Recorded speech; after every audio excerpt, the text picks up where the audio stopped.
Yes, hello. My babe, chérie nanga, sir, chérie nanga. Jiga. Na bengi yote, po bana okumisa ngaza ba mudu wana te, please. Yeah. Otango nazaka bezo okumisa nga, otika okumisa nga ite. Na bengi yopo na lingi verite. Yeah. Soki na tunye loko, please, yebisa nga verite, be honest.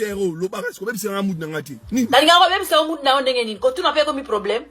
Nini ozanga problem? Yebisa nga verite. Okay, ne kongo na nani? Na ye kongo na nani? Yobi problem na kongo, nga mugo na gena nani? Like for real. Okay, nde yo moko. Yo ebiteke no nga mugo. Oh, tuzala na onda ko ebiteke no nga mugo. Yebisa nga okay nde kongo na nani? Tika otomboko zo. Na program wana okay nde kongo but na eba kite so okay na mutu. Yebisa nga okay na nani? Na nga mugo yebi ngo otombokela ni. Ozo wanga no ninko yebisa nga verite te.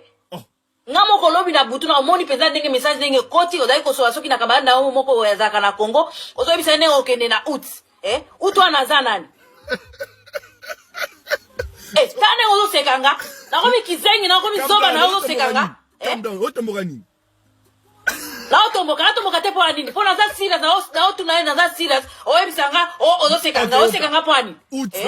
Ut elingela ksa August. Yebisanga verite ko sekanga ite please. Ut eza August, eza mois d'août, mois ya août. Na ibi oza jiga, na ibi toza ka ebele bati foto yebana. Nenge na yeba ki elodi nenge na ningi na yeba ut wana za nani. Ozo comprendre ngati po ani. Ut elingela ksa August. Na anglais out like si ya solo ozo yebisanga. Na ko so po ani.